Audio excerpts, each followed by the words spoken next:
नमस्कार आप सभी को। आई एम यक्ष निरानिया, फाउंडर ऑफ वास्तु यक्षा।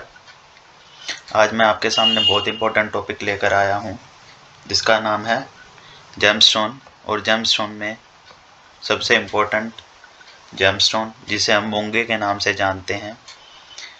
जैसे कि आप सभी जानते हैं, मूंगा एक ऑर्गेनिक जेमस्टोन है। और ऑर्गेनिक का मतलब वो होता है जिसको फॉर्म करने के लिए या जिसको बनने के लिए या पैदा होने के लिए कोई जीवित जीव इन्वॉल्व हो। जैसे ऑर्गेनिक जेमस्टोन का हम बोल सकते हैं, मोती को भी हम ऑर्गेनिक जेमस्टोन बोलते हैं। कुछ लोग जो मूंगे को हैं, कुछ लोग लक्कड़ बोलते हैं या ट्री बोलते हैं। तो इसमें भी हम कह सकते हैं कि डिफरेंस है। कैलिफोर्निया यूनिवर्सिटी ने इसे लक्कड़ माना है और जापान की एक यूनिवर्सिटी है, उसने इसे जीवित एनिमल माना है जो अपने पास आने पर छोटे छोटे जीवों को या मछलियों को सक कर लेता है। जो इसकी फैमिली है, कोरल की जेमस्टोन की जो फैमिली है उसे कोरेलियम बोलते हैं। और ये डीप डाउन ओशंस के नीचे पाया जाता है। 70 मीटर से लेके 300 मीटर की गहराई तक यह जेमस्टोन पाया जाता है। और ये फॉर्म कैसा होता है? ये फॉर्म इस फॉर्म में होता है कि ये है कुछ जीवित जानवर इसको पौधा मानकर या पेड़ मानकर, जिसे हम बोलते हैं कि पेड़ मानकर इस पर टॉयलेट कर जाते हैं या यूरिनरी कर जाते हैं, जिसके द्वारा ये हार्ड फॉर्म में बन जाता है। हार्ड फॉर्म में आने के बाद सॉलिडिफाई हो जाता है और इसे उसके बाद कटन पॉलिश के बाद वहाँ से निकालकर कटन पॉलिश के बाद बेच दिया जाता है। और इस स्केलेटन को, जो स्केलेटन बन जाता है उनके यूरिनरी इन्फॉर्मेशन के बाद, इन्फॉर्म के बाद, वो उसे स्केलेटन की फॉर्म में आ जाता है और उसे फिर लेकर एक जेमस्टोन की शेप में दिया जाता है। लिविंग जेमस्टोन में 2-3 जेमस्टोन आते हैं। मूंगा जो कि एक लिविंग जेमस्टोन है जिसको हम बोलते हैं ऑर्गेनिक जेमस्टोन। मोती और फिरोजा, दीज आर ऑर्गेनिक जेमस्टोन।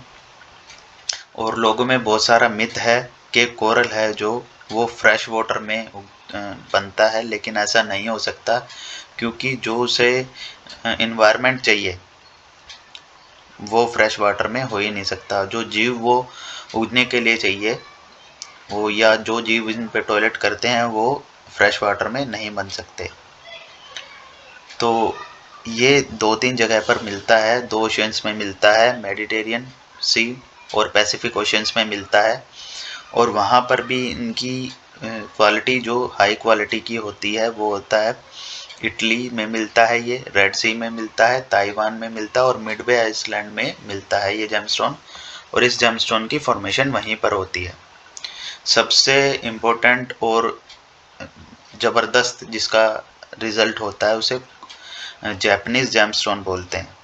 अब जैपनीज़ जेमस्टोन ऐसा दिखता है, उसके पीछे सनस्ट्रिक्स होती हैं, उसके पीछे सनस्ट्रिक्स होती हैं जैसे इस जेमस्टोन के ऊपर आपको दिख रहा है।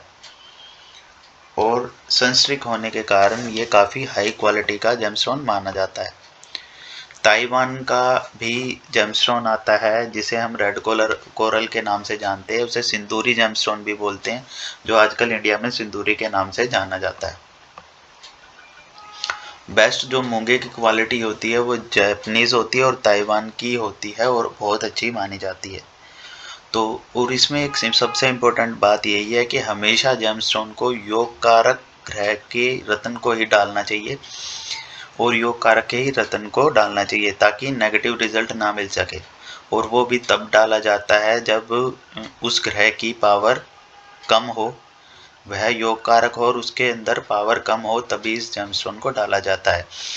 ये कुछ डिटेल्स थी जेमस्टोन के बारे में, मूंगे के बारे में, जो मैंने आपको एक्सप्लेन की, जो मोस्ट इम्पोर्टेंट टॉपिक है जेमस्टोन के अंदर। इसलिए सोच समझकर जेमस्टोन को चुने और अच्छे जेमस्टोन को पहने। धन्यवाद आप सभी का।